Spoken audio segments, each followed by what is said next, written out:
Bonjour et bienvenue pour ce 9e épisode de notre saison 3 des meet-up de DevApps. Aujourd'hui, il n'y a pas véritablement de présentation. Il y a juste une première petite partie concernant les news, les actus de cette semaine, où il n'y a pas grand-chose. Enfin, moi, j'ai retiré que trois éléments. Et puis ensuite, au niveau sujet, on avait discuté sur le Slack. Là, justement, ça tombe bien sur...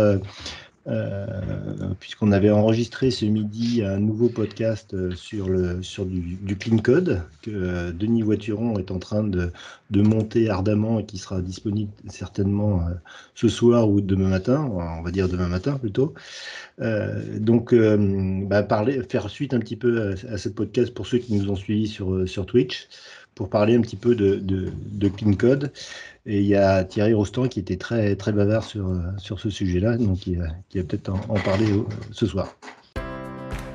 Si vous avez envie de discuter des technologies .NET avec nous, eh bien venez nous rejoindre sur notre Slack, devapspodcast.slack.com, en nous envoyant votre adresse email à slack@devaps.ms. À très vite sur Slack. La première chose, on en avait parlé de PowerFX. Ils ont sorti une version desktop qui va permettre, si j'ai bien compris, de pouvoir utiliser ce PowerFX. Donc qui permet d'avoir du code pour créer des petits workflows. J'ai essayé de l'installer. J'ai pas réussi parce que j'ai deux comptes, j'ai un compte perso et un compte professionnel chez Microsoft, et les deux ont la même adresse email, et donc lui il n'aime pas, et donc ça fout un petit peu le bordel. Est-ce qu'il y a quelqu'un chez vous qui l'a testé? Pas du tout. Non. Moi je l'ai installé, je l'ai testé 5 minutes avec notre outil, ça marchait pas, donc j'ai arrêté. D'accord, ouais. Je dis pas que ça marche pas dans d'autres cas. C'est vendeur. Hein. C'est vendeur, ouais. Ça marchait pas. Bon, non, mais c'est à voir. Peut-être que si un jour il y a quelqu'un qui arrive à le faire marcher et à voir à quoi ça correspond exactement, ce serait intéressant d'avoir une présentation, parce que bon, ça se trouve, il passe du temps dessus, ça doit certainement être très intéressant, mais bon, pour l'instant, c'est pas trop. Il y a Cédric dans le chat qui dit qu'il a testé des requêtes automatiques, ça envoie du résultat par mail et ça marche. D'accord. Donc certains, ça marche. Ouais. Bon, je pense que c'est vraiment le début. Ce sera peut-être que pour la build au mois de mai, on aura quelque chose d'un petit peu plus solide. Bon, on verra ce que ça donne. Ça marche. Oui, il n'y a pas de raison. Oui. En plus, ils ont fait un beau site web de présentation là, donc ils investissent. C'est vrai qu'il est joli. Deuxième point, on a eu l'annonce de WinUI 3. Bon, mais surtout, il y a une réunion avec le Project Réunion. Jusqu'à présent, c'était deux sujets un petit peu séparés. Là maintenant, la nouvelle preview qui est sortie, il annonce comme étant une WinUI 3-Project Réunion 05 preview. Donc qui est sortie là, il y a 7 jours. Ça continue à avancer. Je ne sais pas si vous avez vu la roadmap. Où est-ce qu'elle est, cette roadmap? Mais bon, il y a encore du taf à faire, voilà, au niveau de la roadmap.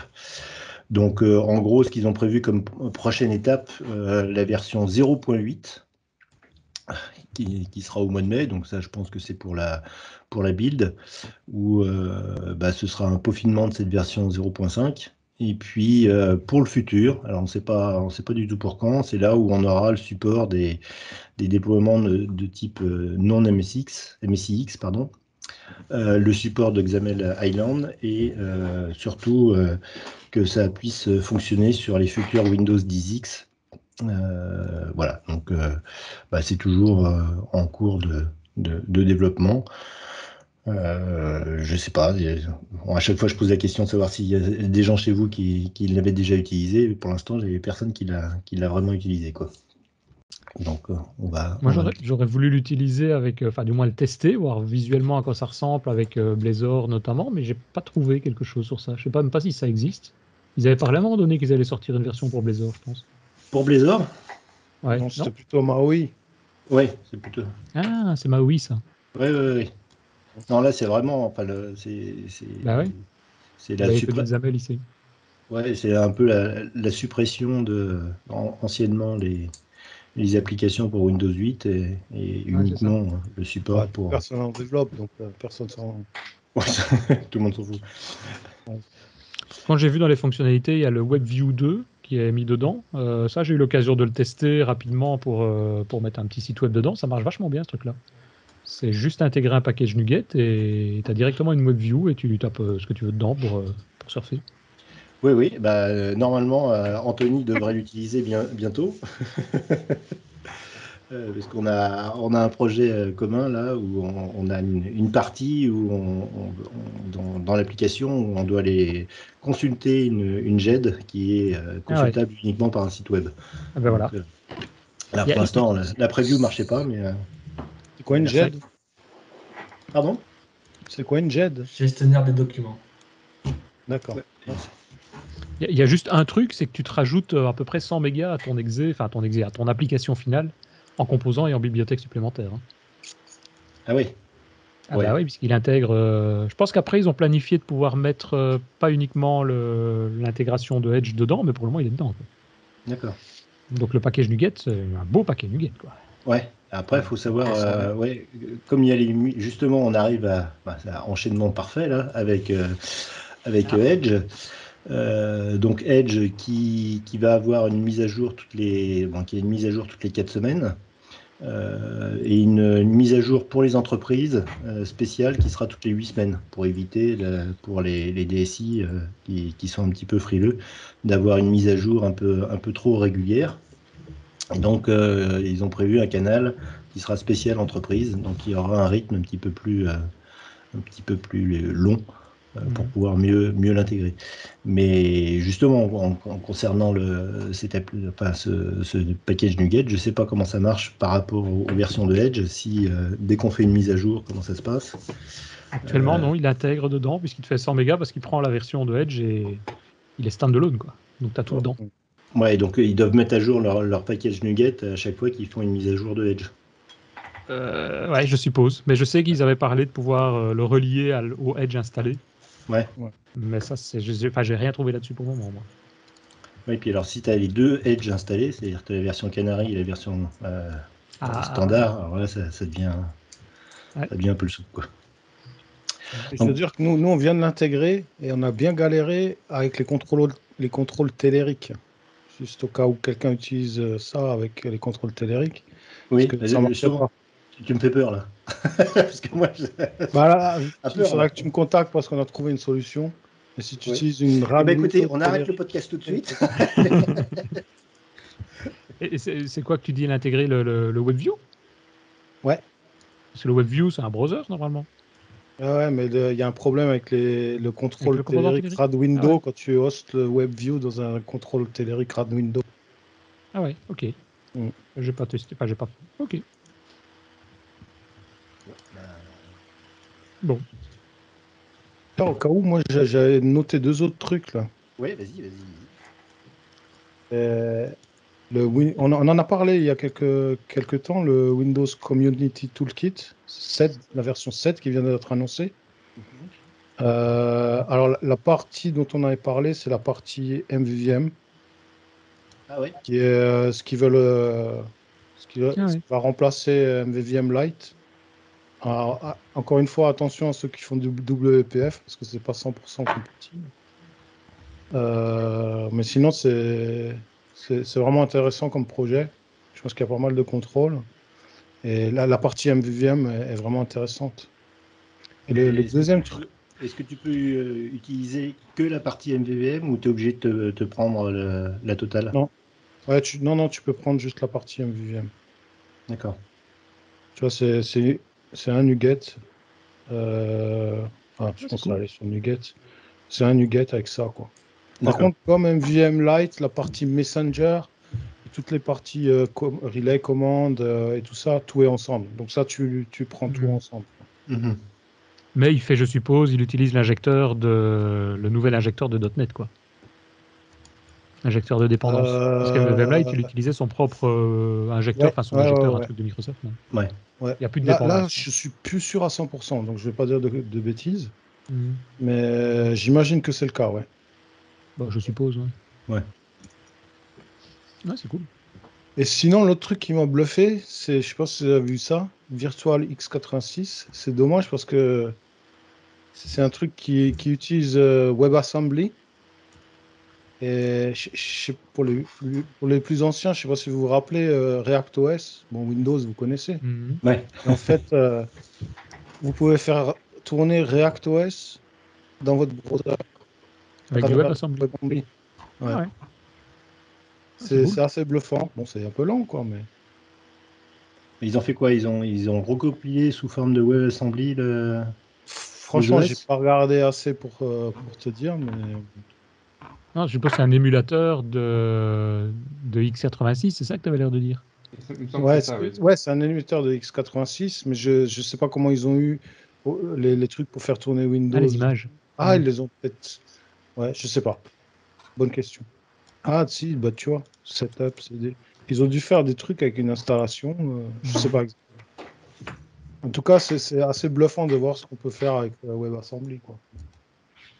Ouais, si on veut rejouer à Indiana Jones et les vieux Indiana Jones qui marchaient que sous MS-DOS, on pourra le faire. Et il y a une version de MS-DOS, justement. Enfin, Ouais. MS-DOS. Ouais. Tu pourras mettre les liens dans Ouais. le fil pour que je les rajoute. Bien. Vous avez d'autres news à rajouter ou... Moi, j'avais juste vu passer, mais c'est moins dev, mais je trouvais ça intéressant, que Dropbox vient de sortir un gestionnaire de mots de passe gratuit. Évidemment, il y a LastPass qui a limité, enfin, qui a rendu payant son gestionnaire, là, uniquement à un device. Et là, Dropbox vient de sortir un outil. Bon, après, il y a des limites aussi. Je crois que c'est gratuit jusqu'à 50 mots de passe, ou je trouve ça un peu peu, mais bon. Mais bon, voilà. C'est Dropbox. Ouais. Il suit un petit peu la tendance qu'il y avait avec Edge. Ouais. Edge. Ok. Bon, bah écoutez, donc on va passer à la deuxième partie. Donc, Vous aimez DevApps? Alors venez nous soutenir en vous rendant sur tipeee.com/devaps et laissez-nous un petit tip. Merci d'avance pour votre participation. tipeee.com/devaps. ce midi, on a eu l'enregistrement de notre podcast sur Twitch, qui était consacré au clean code avec un camarade québécois. C'est Bruno Garrett. Bruno Barrett. Barrett, voilà. Bruno Barrett, qui nous a fait cette présentation de clean code. Et donc, suite à ça, on a discuté un petit peu sur le Slack, et notamment un certain nombre de personnes qui se sont enflammées sur comment gérer correctement son clean code. Donc là, j'ai fait, est-ce que vous voyez la copie d'écran? Ouais, tu as même recopié les conneries de Christophe. Oui, j'ai même recopié les conneries de Christophe. Ouais, Donc, l'idée, c'est un petit peu de savoir... Là, C'est même pas un PowerPoint, je suis déçu. Là, j'ai pas le temps. Donc, je sais pas s'il y a quelqu'un qui veut se lancer sur commenter un petit peu tout ça. Au niveau du nom déjà principalement au niveau du nommage, pardon. Donc aussi bien au niveau des variables, des classes, des interfaces et des fonctions. Est-ce que vous avez des règles bien précises? Yes. Est-ce que... Après, c'est les classiques qu'on revoit un peu partout dès qu'on fait un peu de recherche sur le net, du genre, les noms de variables, si c'est un booléen, tu commences par is ou as, puis le nom de ce qui définit. Enfin, ce genre de petits trucs. J'en avais d'autres, j'avais déjà fait une présentation là-dessus, il faut que je la retrouve, mais je reviens dès que j'ai retrouvé. Ça, c'est Après, pour Moi, les- j'essaie nommer les d'utiliser pour les structures des linters, des trucs équivalents. Enfin, il n'y a pas trop en C# des linters. ReSharper le fait, je sais. Rider le fait aussi. Et en fait, ce que j'essaye, c'est de faire en sorte que mon code il soit anonyme. C'est-à-dire que si je regarde un fichier, j'ai aucune idée de savoir qui l'a écrit. Parce que ça, c'était trop relou quand tu sais qui a écrit le fichier rien qu'en regardant comment le code a été écrit. ouais, c'est parce que tu veux pas être responsable de ton code, quoi. C'est surtout ça. Exactement. Non, mais après, chacun a sa façon d'organiser son code, mais ça, c'était il y a longtemps. Mais ouais, le code il doit être anonyme. On doit pas savoir qui l'a écrit quand on va le regarder, quoi. Ouais. C'est-à-dire, pour ça, tu fais quoi? C'est en termes de nom, tu as enfin, entre guillemets, des conventions où vous Ouais, mettez des en place. conventions. Des conventions, des façons d'écrire. Bah, je triche, hein, des fois je prends je configure, je mets un fichier de config ReSharper pour que tous ceux qui ont ReSharper dans le projet peuvent automatiquement réorganiser le code comme il faut. Moi, c'est propre. Mhm. Quand tu dis réorganiser, c'est quoi? C'est propriété, méthode, l'ordre? Ouais, et puis les espaces, les accolades, Oui, oui, oui, les oui. tests quand on met pas d'accolade après un if, par exemple. Ça, Oh, merci. Est-ce que je peux Là, partager mon écran? les mecs qui sont en train de faire du Python, ils sont en train de se moquer de nous, là. Oui, vas-y. On s'en fout, on s'en fout. Tac. Je m'en fous, dès que tu pètes un tab, t'as tout perdu, mec. Alors, Bref. si vous voyez mon Exactement. super PowerPoint, ouais, ça fait partie Encore. des trucs. Pas encore. Qu'est-ce qui. Il faut que je fasse quelque chose. Non. Ah, Voilà. peut-être là. Voilà. C'est bon, ok. T'es content, Denis? T'as un Ouais, PowerPoint? un PowerPoint, tu vois. Normalement, on aurait pas. Ah, mon image, elle est plus jolie quand même. Hein. Donc, je parlais de plusieurs trucs, mais notamment ici, comme je disais, les boolean prefix, is, as, can. Toutes les propriétés publiques de ce style-là avec en mode Pascal Case. Quand c'est une constante, tout mettre en majuscule. Quand c'est des champs privés dans la classe, en réunion ou pas, les commencer par un underscore.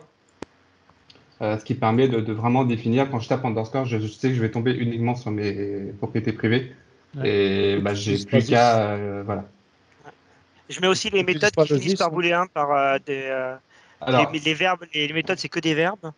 Et fini par change ou des trucs comme ça dès qu'il y a des booléens derrière à l'infini, pas au parti passé quand il y a des booléens qui sont renvoyés. d'accord. Et pour répondre à la English. question pour le ZIS, ouais, l'English. Pour répondre à la question pour le ZIS, c'est un autre débat encore. Est-ce qu'on utilise ZIS ou pas dans le truc? Effectivement, certains l'utilisent, d'autres non. Moi, je n'utilise pas habituellement, mais parce que c'est juste une habitude. Mais effectivement, ça peut être aussi un débat à noter. Ouais. Souvent, ceux qui utilisent le field name avec le underscore n'utilisent pas le this. C'est justement Ouais, ça moi, je l'idée, quoi. dégage les gifs. Ils sont pareil. inutiles. Pareil. C'est juste du bruit dans le code pour moi. Sauf quand tu fais du TypeScript, malheureusement. Parce Ouais. que là, il a Ah, un ça, on sens. parle Parce de que là, le C# vis a un ouais. sens en TypeScript. C'est pas pareil. Aussi, tout à fait. Parce que le vis en C#, il a pas de. Oui. il est, Oui, le ZIT c'est propre à JavaScript dans TypeScript. exactement. Bref. Du coup, voilà. C'est pas le même Et type, c'est pour ça qu'il faut faire attention. Mais je code pas pareil en JavaScript, en TypeScript qu'en C#. J'ai pas les mêmes règles d'ailleurs. Et en Python, pareil. En plus, je m'adapte au langage. Ouais, Moi, ce que je fais souvent en plus par rapport à. C'est un peu ce qu'on disait ce midi pour ceux qui ont. Enfin, ça. Oui, enfin, ce midi avec Bruno. C'est plutôt mettre des noms, et ça, c'est le plus compliqué, mais des noms explicites. Donc, je ne sais pas si tout le monde était là, mais c'est ce qu'on disait, d'avoir vraiment des noms explicites et de découper, pas un maximum, mais de vraiment avoir à ce moment-là des tests avec des appels d'autres méthodes et des choses comme ça pour que vraiment à la lecture, quand on voit le nom, on sache exactement ce qui se passe, quoi. Exactement. Et par rapport, C'est dur à faire, mais oui, ce serait bien à faire. C'est dur à faire, oui. et par rapport à ce que vous avez dit aussi dans le podcast, j'ai bien aimé aussi de dire comme quoi les commentaires sont un peu inutiles. Moi, je suis plus partisan de mettre des commentaires que dans les summary, pas plus. Ouais. Et ça a Moi, changé. je balancerais un peu. Je pense qu'un commentaire. Alors, souvent, quand je fais du code review, je vais dire extrais ce code dans une méthode qui a un bon nom pour exprimer ce que tu veux faire. Comme ça, tu peux enlever ce commentaire. Mais il y a certains cas où tu as une complexité qui est liée à quelque chose dans le code qui est bien d'être expliqué dans un commentaire, je pense. Oui, mais c'est si ça. tu Moi, l'écris dans une méthode, du coup, tu peux mettre ton commentaire dans la méthode. Mais Oui, parfois, le nom de la oui, méthode oui. devient très très Voilà. grand à ce moment-là. Et donc, Ah, mais là, c'est mauvais signe. c'est parce qu'il y a parfois il y a beaucoup de cas particuliers ou des choses comme ça qui sont intéressantes à savoir, quoi. Et une sorte de petit résumé. Moi, c'est ce que je dis aussi, c'est mettez un commentaire, en gros, uniquement quand c'est utile. Si vous avez une méthode qui s'appelle, enfin c'est simpliste, mais get customer, c'est que vous mettez en dessous, ça retourne la liste des clients, ça va Super. quoi. Ça me fait penser au code qui était généré par d'Oxygène, là, les commentaires. Je sais pas si vous vous souvenez, il y a Ouais. une quinzaine d'années. Ah, j'ai Ouais, documenté ouais. mon code. Ouais. Et l'autre truc que je fais On moi a- depuis quelques temps, c'est quand tu as de la logique dans une méthode euh, et que tu veux pas extraire une autre méthode parce que tu veux pas rendre accessible cette logique à l'extérieur de ta méthode, c'est d'extraire une fonction locale à ta méthode qui Mhm. va exprimer la logique plus facilement. Et ça rend ton code vachement plus lisible, quoi. Ça c'est ce que je fais aussi, ouais. Ça c'est Et vrai. quand j'ai plusieurs opérateurs dans mes if ou dans des boucles, je Exactement. crée des variables pour chaque bloc pour pas avoir Ouais. une grosse expression booléenne. Comme ça, je sais que c'est ça ou ça, mais au moins le ça, je l'ai exprimé dans une variable et au moins je comprends mieux le test. Exactement. Et c'est d'ailleurs, de mémoire, c'est dans Clean Code, dans le bouquin, c'est expliqué ça. Hein. Ah ouais. Je Ça crois, je m'est me rappelle. arrivé aussi de l'utiliser aussi dans les systèmes de link, aussi de mettre une fonction là-dessus avec un hommage bien plus explicite. Et maintenant, j'ai une autre question. Comment vous validez ce genre de choses? Qu'est-ce que vous avez mis en place pour valider ce genre de choses? Bah, Avec moi, la- si ça compile, c'est bon. Hein. Ça m'étonne pas. Une fois, il y a un dev, il m'a dit c'est pas mode compilé. Hein. Moi c'est surtout via des PR. Je veux dire, c'est à essayer de faire comprendre parce que j'ai jamais trouvé des outils qui te font ça de manière automatique. À part mettre des espaces, mettre les accolades à la ligne et des choses comme ça, ok, mais après, les noms de variables, les noms de méthodes, mettre des sous-méthodes, donc c'est plus par des PR, et au fur et à mesure, après quelques semaines ou quelques mois de travail avec les devs, en gros, ils comprennent souvent, quoi. Mais c'est le Mais seul ça moyen. demande du boulot au Ouais. début, de faire Ouais. comprendre pourquoi faire ça. Ouais. C'est un peu Mm. compliqué des fois. Mais Oui. moi, ce que j'ai mis en place aussi, c'est. Alors, ça marche pas pour tout, ce que tu avais listé, mais sur une partie, en fait, ReSharper te permet de faire ReSharper Inspect Code que tu peux utiliser dans le CI, te permet de valider certaines choses. Par exemple, que tu as nommé ton field avec l'underscore, que tu lises pas le this, que. euh, les names, je crois pas que c'est possible. On n'a jamais poussé à ce point-là. Mais il y a quand même vraiment beaucoup de choses que tu peux normaliser, même aussi l'organisation de ton fichier de source code. Où c'est que tu vas placer les méthodes publiques, le constructeur, les propriétés et tout ça. Et Ouais. après, tu peux lancer une commande de reformatting qui va par exemple, te cleaner les using qui ne sont pas utilisés, qui va te réarranger correctement L'ordre. ton code comme tu l'as défini, qui Mhm. va te virer les is si tu en as mis. Et ça te permet de valider pas mal de choses, quoi. Déjà, upfront, enfin en début de développement. Et c'est pas mal de l'avoir dans le CI, quoi. Ça évite justement de parler dans les PR de choses qui sont pas vraiment importantes, quoi. Et Non, vous mais les mettez l'autre, en quoi? En warning quand il y a ce genre de problème ou vraiment en bug, ça build pas, point, et au retour, quoi. Ouais, bonne question. Non, nous, ça build, mais quand la phase d'analyse ReSharper, on va checker si le nombre d'erreurs pour différentes règles, pardon, Mhm. pour que différentes règles, si le nombre a changé, on break la build. Ah oui, On, oui. Ouais, c'est ouais, ça. on arrête la build. Ouais. Ouais. En fait, dans le lot aussi, pour moi, la règle, c'est. tu peux déterminer le nombre de lignes pour chaque méthode et chaque classe. Du coup, ça te permet justement de savoir si tu es assez, si t'as déjà assez externalisé certaines choses, comme on disait ce midi, Mhm. du fait Ouais, ça, nous de aussi, c'est nommer ces classes et ensuite de mettre juste uniquement ce dont on a besoin dans ces méthodes. Je Ah, fais ah, attention aussi aux fautes ouais. d'orthographe. bon. Et, Ouais. généralement, en début de projet, je demande au client de me faire un lexique en anglais de tous les mots business Ouais. pour pouvoir les Coder utiliser dans avec des l'application. variables en français? Hein? Français ou anglais, ouais, du coup. Anglais, anglais, Ah anglais. ouais. Ouais, Attention. Mitch, t'es dans mon team. Non, mais je demande le lexique parce qu'après, Mhm. on connaît pas le métier. Des fois, on va utiliser les mauvais mots et ça va être l'enfer après. C'est une fois qu'on a fait une classe, on ne peut plus la retoucher généralement. Donc, Ouais, Ouais, tout à fait. c'est là on où on demande un devient. lexique et puis ça oblige le client à bien déterminer toutes les entités qu'on va manipuler. Donc, c'est une première étape de dialogue commune. Je demande le lexique avec les mots en anglais et je Et mets pas du sans tout abréviation, hein. sans abréviation. Hein. Parce que moi, les abréviations, il y a Ouais, des Ouais, ça spécialistes dépend. aussi. Ouais, là où tu risques d'avoir des problèmes, ça devient un peu schizophrénique là. C'est justement quand tu as du fonctionnel qui est bien français, bien ancré en France, c'est difficile de dire à son client, bah non, attendez, là vous l'avez appelé, je sais pas moi, personne, enfin société, non, faut l'appeler society. Ça devient un petit peu, des fois c'est un petit peu difficile quoi, à expliquer. Donc t'es Surtout si tu parles de gosses. donc Oui. Mais il m'est arrivé un gros quiproquo sur un projet, il y a une quinzaine d'années. On avait rentré une information, c'était un contact. Pour vous, un contact, c'est quoi? Une personne. Ouais, sauf qu'un contact, c'est c'est quand une personne rencontre une autre personne. ah ouais. Et moi, j'avais eu ça Alors, sur une société pas des gros française. quiproquos dans le code, quoi. Parce qu'on Ouais. était remonté jusque la table dans la base de données, quoi. Moi, j'avais eu ça avec éditer. Et je sais pas si c'est partout, mais pour moi, éditer, ça a la connotation de modifier. Ça a du edit Non, en mais c'est anglais. généré du papier, c'est ça. Et là, c'était généré pour imprimer. C'était l'impression, quoi. Quand ils Ouais. éditaient, ils imprimaient. Donc voilà, bien mettre là, ça m'a vacciné sur le vocabulaire. Je fais attention à ça. Ouais, donc du coup, si c'est édité, c'est imprimé. Si tu as C'est quoi? une code, dans ton code, tu mets quoi? Tu mets print ou tu mets édité? Nous, on avait mis tout en anglais parce qu'il n'y avait que nous. Et après, on avait des ressources pour faire les traductions. C'est ce qu'on essaye de faire souvent après pour l'utilisateur. On lui dit, t'inquiète, on mettra ce que tu veux comme visuel. Ouais. On Moi, mettra j'avais les mis mots un que tu wiki veux. avec une traduction aussi. C'est plus simple.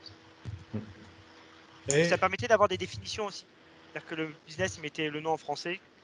On avait le nom en anglais, on avait une explication de ce que c'est. Comme ça, quelqu'un arrivait dans le projet, avant de lui faire lire le code, ben, il lisait le vocabulaire. est-ce que vous avez aussi des conventions de nommage pour vos tests? On n'en a pas. Ouais, moi j'écris des phrases. Ok. Avec des underscores pour séparer les mots? Ouais, c'est ça, Ouais. ouais. Et j'ai fait mon truc Schuld en titre de classe, et après, dans mon test, c'est une grosse phrase avec des underscores. Pour que ça reste lisible dans le test Explorer. C'est Moi, c'était la même chose, mais il n'y a rien de plus. alors. Mein Truck Quoi Schuld. Ouais, c'est ça, ouais. Et c'est quoi ta règle? C'est de. Enfin, je sais pas comment poser cette question. Enfin, moi, ma règle, c'est de dire quand un test il va être rouge sur le serveur de build, en lisant le nom du test, C'est je ça, comprends tout exactement. de suite quel est le Exactement. problème. Exactement. Donc je Et- m'en fous de la c'est ça. longueur du test. Je m'en fous. Mais vous Exactement. n'avez pas des règles sur il faut que ça se termine par test, il faut que ça commence par ça, ou des choses comme ça, si? Non, Non, je nous, suis la DLL, moi, pour que les outils de test y passent. Ouais. ouais, la DLL, mais moi, ce que j'ai mis en place, c'est vraiment une convention de nommage du Ah ouais. test lui-même qui a trois parties, qui utilise aussi les underscores. Alors, je ne sais pas trop comment le traduire en français, mais la première partie, c'est l'unité de travail, unit of work. Et la deuxième partie, c'est dans quel état notre système il est mis pour être testé, le state under test.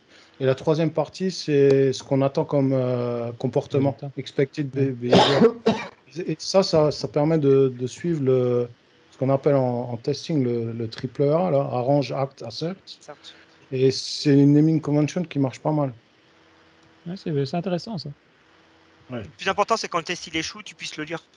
Ouais. Ouais. Tout à Ouais, fait. Et ça, quand tu regardes ta classe de test, tu puisses vérifier en lisant que tu as bien tous les scénarios que tu veux.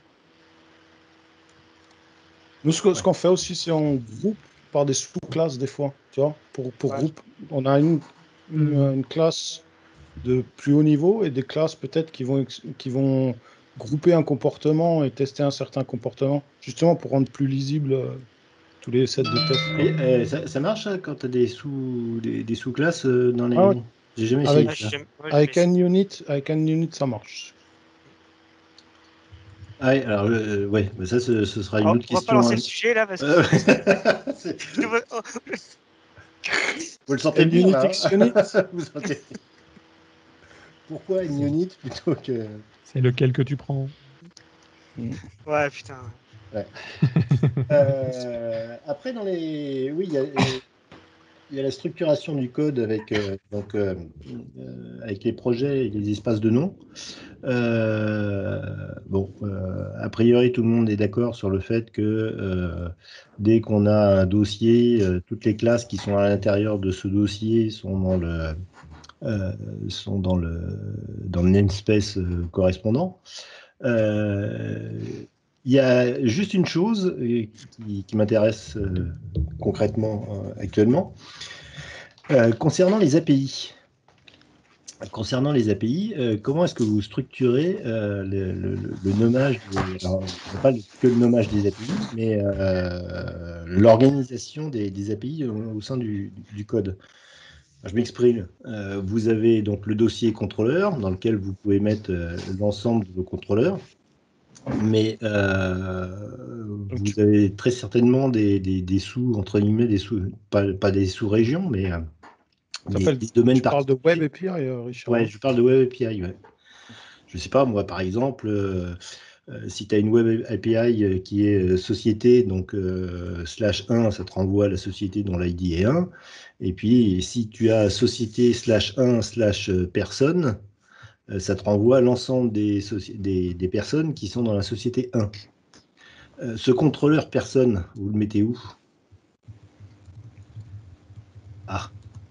Voilà. Il n'y a plus personne là. Hein. Non, mais tu nous parles de règles et puis d'un coup tu nous parles d'API REST, là, on n'est pas préparé.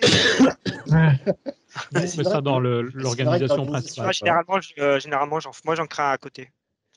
Par niveau, je crée un contrôleur par niveau. Parce que je sépare bien la route parente des sous-éléments. Ouais, mais nous, c'est par premier niveau. Donc, si, comme l'exemple de Richard, tu as société /1 /personne, ça se trouve dans le contrôleur société. Nous, c'est ça. Moi, c'est plutôt ça aussi. Pareil. Normalement. Après, s'il y a trop de méthodes dedans, là, on va peut-être réfléchir, mais si on en a 4, 5, ça restera dedans. Mais si on en a 50, là, on va peut-être faire du découpage après autrement. Ouais, tu peux faire des partiels classes d'ailleurs. Ou des partiels classes, oui, tout à fait. Donc, toi, tu le mets toujours dans le contrôleur société. Ouais. Et c'est uniquement au niveau du routage où tu fais la modification. Oui. Bah, dans le routage, je mets société /ID /personne. Quoi. Ouais. Il y a un peu un inconvénient de ça, c'est que si tu as besoin de plusieurs services, ça fait un paquet d'injections à appeler dans ton contrôleur. Quoi. Alors là, oui, moi ce que j'ai fait pour ça, pour éviter justement parce que ça on a eu des problèmes avec certains projets où ça devenait dans les méthodes. Je crée ce que j'appelle moi un factory. Alors il y en a qui vont hurler, mais donc je crée une classe factory dans lequel je fais toutes mes injections et puis à chaque propriété, à chaque service dont j'ai besoin, je retourne ce que l'injecteur m'a envoyé. Donc je retourne l'instance à ce moment-là, quoi. Et donc ça me permet à ce moment-là dans chaque service de ne faire l'injection que d'un seul factory qui est le point, ce que j'appelle un service de regroupement. Quoi.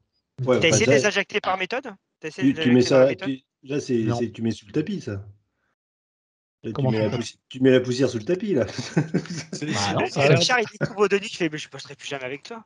Moi, je trouve que ça simplifie énormément. Après, j'ai besoin d'un service, j'appelle factory, je fais factory point et je suis parti et c'est bon.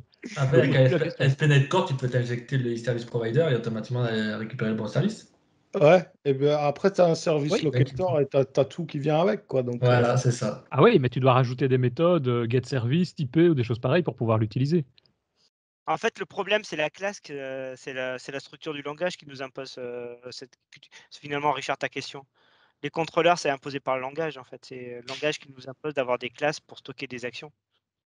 Oui. Mais moi, je ferais plutôt, un contrôleur personne qui serait, alors justement, au niveau organisation, je créerais un dossier qui serait dossier société dans lequel j'aurais le contrôleur société et dans lequel j'aurais le contrôleur personne. Et c'est au niveau du routage où je rajoute que j'affine l'accès aux différentes méthodes, quoi. Mais après, tu peux faire société personne, mais après, tu peux faire aussi, je sais pas moi, usage des personnes. Et malheureusement, là, tu seras plus dans société. Ouais. Ouais, non, mais c'est. Mais après, la question, c'est les routes, vous les mettez par attribut ou dans la config? Par attribut. Moi, je préfère que ce soit par attribut pour le voir clairement dans le code. Mais bon, ça, c'est un choix plus perso, mais c'est toujours dans les attributs. Et c'est même pas au niveau de l'attribut du contrôleur, moi, c'est dans les attributs des actions que je les mets. Ouais, bah moi, je mets une partie dans le contrôleur, qui est le chemin global. Après, je map des propriétés sur les routes qui sont dans le contrôleur. Et après, tout ce qui est dans l'action, c'est dans les paramètres de l'action.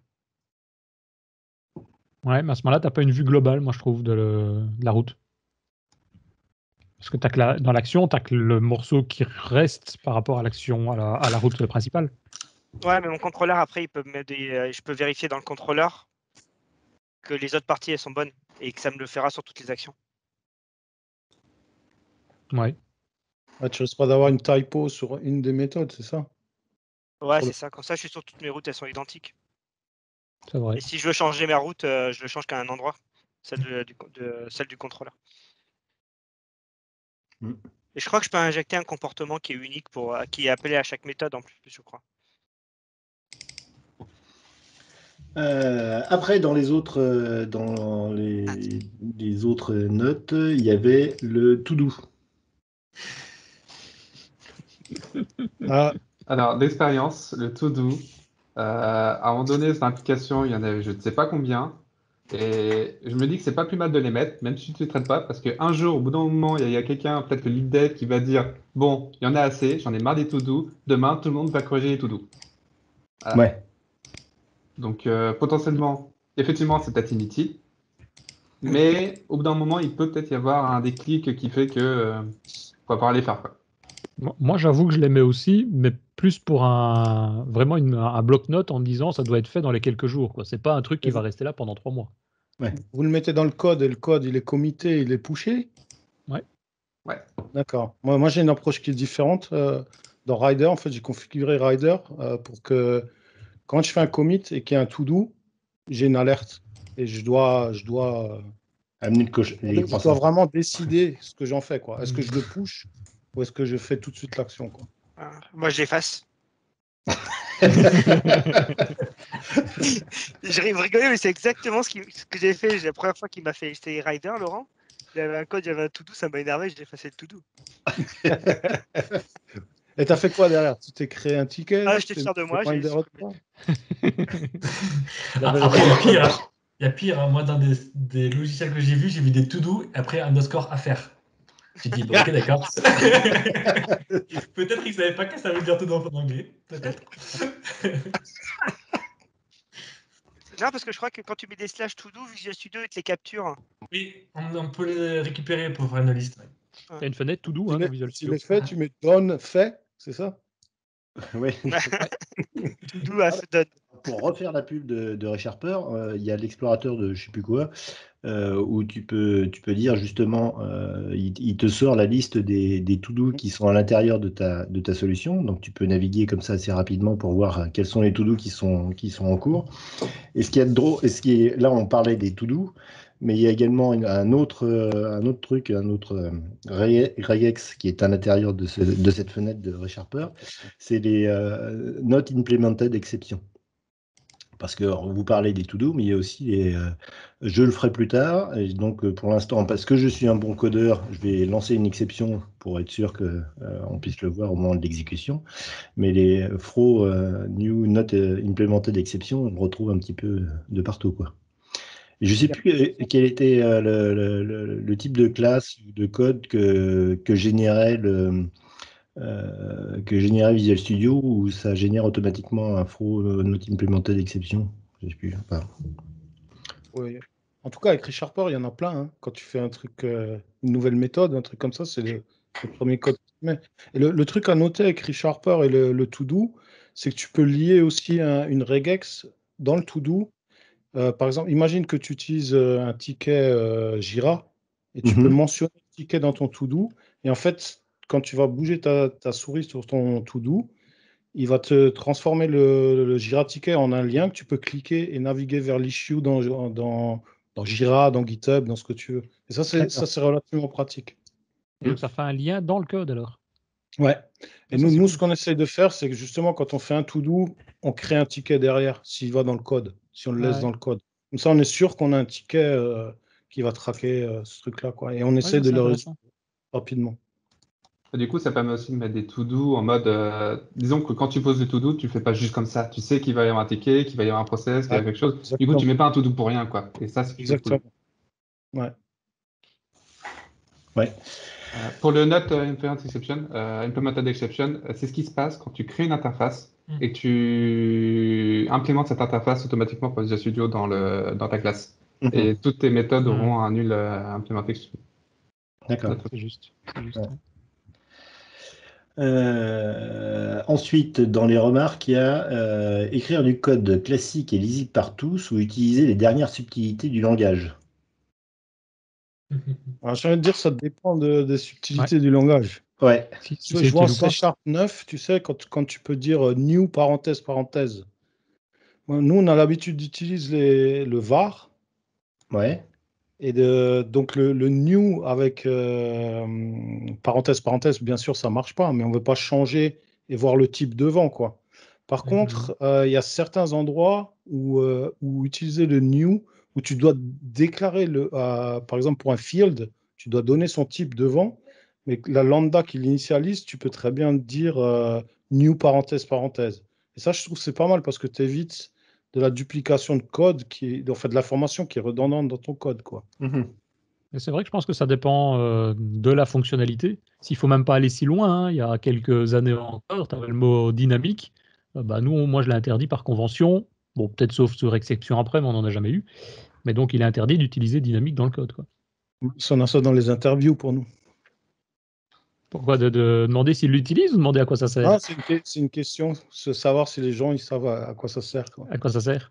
Ouais. Et qui est-ce À qui partir de l'utilise? JSON. Moi, pour le JSON principalement, lorsque j'ai besoin de récupérer un JSON.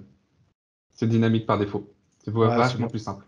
Ouais, c'est clair. Mais c'est uniquement le Ah seul ouais. cas où je l'utilise en fait. Et moi, je l'ai utilisé, c'est juste quand il fallait faire des composants, enfin, on ne fait plus ça, mais à l'époque, des composants Excel, donc des add-ins Excel Word en C#.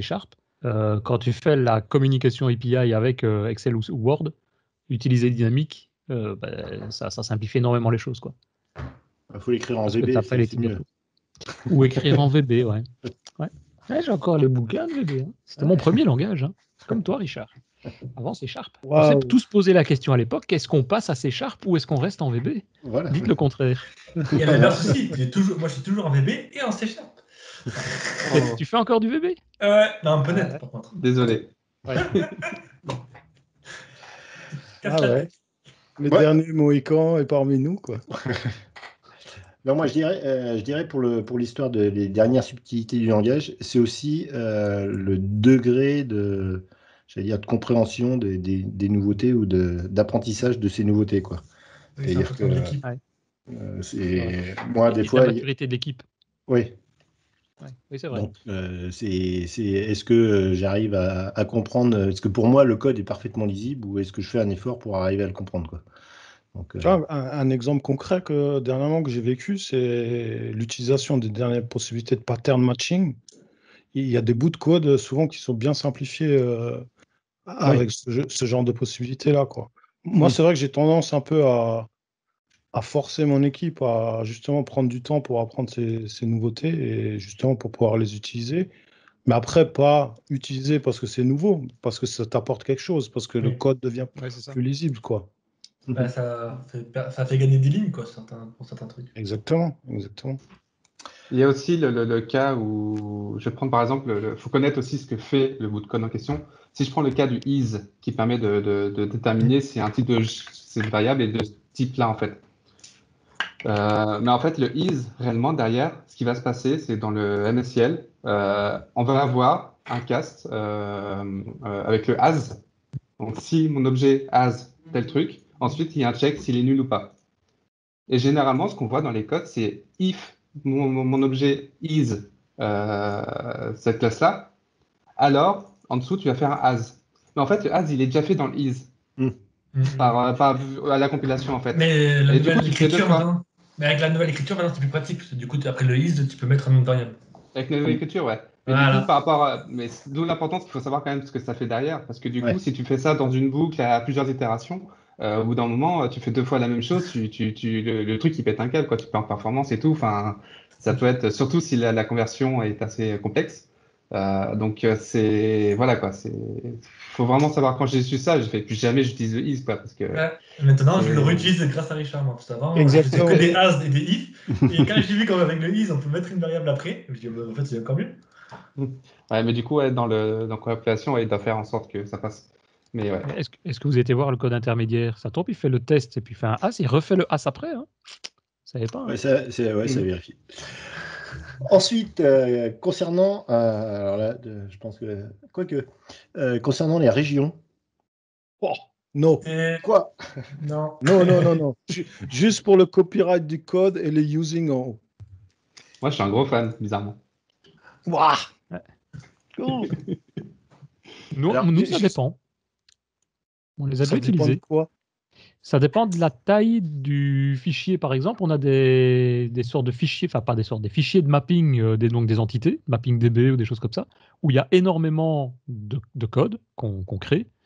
Et du coup, on trouve que mettre une région, il n'y a pas d'intérêt d'aller voir la liste de ses propriétés, par exemple. On les connaît, enfin voilà. Et donc, on les collapse en quelque sorte par l'intermédiaire de régions. Bah, c'est un peu- exactement c'est un peu ce le que je fais bon aussi. exemple. C'est un peu le bon exemple. Alors, je ne sais pas si ça s'applique dans ton cas, mais moi en fait, mon idée là-dessus, c'est de dire pas de région. Parce que justement, si j'ai une classe qui a trop de code, c'est déjà un truc qui doit te faire tiquer, à te dire il y a quelque chose qui n'est pas bon dans ton design. Alors, peut-être que les classes de mapping, c'est un peu spécial, mais l'utilisation des régions, les gens, moi, ce que j'ai vu par le passé, ils avaient tendance à utiliser ça pour justement pouvoir collapser le code et montrer Ouais. moins de code, mais tu caches des choses. C'est comme disait Richard, tu fous la poussière sur le tapis, quoi. Non, Ouais. c'est Denis ça, qui fout le. Et encore pire, il y en a certains qui mettent des régions dans des méthodes. J'ai Oui. connu ça aussi. Oui. Et là, c'est encore pire. C'est vrai. Ça, j'ai déjà vu aussi. Ouais, tout à fait. Ah ouais, bien. Et là, tu piques. Ouais, bah, moi j'ai un exemple là de drivers qui accèdent à différentes bases de données et généralement c'est un copier-coller entre les différents drivers et on a effectivement des régions à l'intérieur des régions, à l'intérieur des régions. Et quand tu déplies tout, tu t'aperçois qu'en réalité la classe elle fait 3500 lignes. Donc, alors que- bon, non, moi je l'utilise pour les champs. Pour les champs au début de la classe parce que je trouve que ça n'a aucune utilité puisque c'est uniquement la déclaration des variables. Donc c'est là où je rajoute une région pour collapser les différents champs qui sont à l'intérieur, qui sont utilisés à Les l'intérieur de ma using, classe. les Les using, using, c'est non, parce important. qu'il le fait automatiquement. Dans Visual Studio, tu as le petit plus devant les using. Donc tu les collapses. Ouais, mais ouais, ok, d'accord. C'est une connerie. Là. Non, t'as pas c'est juste. C'est vrai. Après, Et je sais même que t'avais- Rider, maintenant, il te le collapse aussi automatiquement. Ouais. Après, par rapport aux variables, moi, je suis plus partisan de les mettre à côté de la propriété. Mais bon, je sais que toi, Richard, tu aimes bien les mettre en haut, mais Ouais. moi, je suis plus partisan de les mettre à côté. Moi, je suis comme Richard, mais je pense que ça vient de mes origines C++, C avant. Ouais. On avait cette habitude-là, quoi. Ouais, moi, je mets tout ça en haut aussi. Ça. Et ça, j'ai demandé qu'il y ait des ordres dans tout ça. Donc, notamment tout ce qui est déclaration, puis tout ce qui est propriété, puis tout ce qui est méthode, puis tout ce qui est privé. Donc, c'est ce qu'on a configuré avec ReSharper et ça reformate automatiquement dans l'ordre voulu, effectivement. Tout est configuré avec ReSharper. Toi, les devs, ils font quoi chez toi? Ah, chez moi, Dès écoute, qu'ils tapent un c'est truc, ça se formate tout seul. C'est Ils rigolo. font Configure Alt Sharper. Ils font Alt en fait, Enter à longueur de journée. quand ça sauve, ils reformatent. Ouais. Non, Ça, génère quand ils pas mal arrivent de à code. sauver, ils sont contents, eux. C'est pas quand ça compile, c'est quand ils arrivent à sauver. Alors, il y a un truc, je ne sais pas si vous connaissez la série Silicon Valley, là. Il y a eu un épisode. Tab space. Voilà, où il y a eu les grosses engueulades sur les tables ou sur les spaces. Bon, alors je sais pas, peut-être parce que j'ai l'habitude de Visual Studio et j'ai l'habitude, mais bon, pour moi c'est les tabs. Mais il y a quelqu'un qui utilise les spaces? Ça, c'est VB, ça. Moi, c'est Moi, la raison est simple pour demander, et c'est ce que je demande à tout le monde aussi, de mettre des espaces. C'est parce que, notamment quand on fait des PR, et ça, à chaque fois, il y a le cas, quand il y a quelqu'un qui vient avec des tables, le nombre d'espaces utilisés pour la représentation d'une table, le nombre d'espaces pour une table, je dis bien, n'est pas toujours la même. Donc, dans Visual Studio, je crois que c'est 4, et dans une PR, dans Azure DevOps, je crois que c'est 2. Et donc, du coup, tu as tout ton code en fonction d'un dev qui fait pop, pop, pop, pop dans tous les sens. ça, tu peux le configurer dans Oui, le voilà. Ce que j'allais dire, ça se configure si tout le monde met des tabs. Chacun dans son browser, pour un tab, il dit bah tiens, moi je veux que ça prenne 2 spaces et l'autre 4 spaces. Et après, on s'en fout pour une table, chacun a sa visualisation qu'il veut. Et à partir de là, bah, tout le monde est content et voilà. Et on encore s'embête mieux, pas. Et convertir c'est les ça que tables. j'adore en fait chez les tables. C'est que tu peux les configurer contrairement aux spaces. Ouais, mais il faut vraiment à ce moment-là être certain que ce sont des tables et pas des espaces qui sont mis à un moment donné. Quoi, ouais. Dans ce cas-là, oui. Et dans ce cas-là, il y a Richard Peur qui peut nous sauver la vie, qui va Cet épisode, n'a plus pour Richard Peur. Il est bon ce Damien, hein. Denis, il faudrait qu'on les contacte pour voir s'ils pouvaient nous proposer des licences à offrir. Ce serait... Ouais. Oui, parce que juste des licences, parce que faire la démo ou faire la pub, ça sert plus à rien. De toute façon, ça a déjà été fait. C'est juste les licences dont on a besoin. Et puis après, le dernier point, parce qu'il est 56, l'histoire des accolades en fin de ligne ou en début de ligne suivante. Ah, Bon, moi, j'en mets pas, donc ça va bien. Mais Quand c'est un if ou pas? T'en mets non, pas. ouais. Quand il y a, par exemple, quand il y a un if, il n'y a qu'une seule ligne, j'en mets pas. Non, moi, je demande d'en mettre. Oui. Moi, généralement, ça dépend du langage, en fait.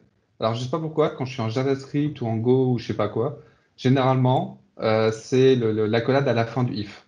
Oui, absolument. Par contre, et du coup, je mets toujours un accolade, toujours, même si c'est une famille. Par contre, quand je suis en .NET, c'est pas le cas.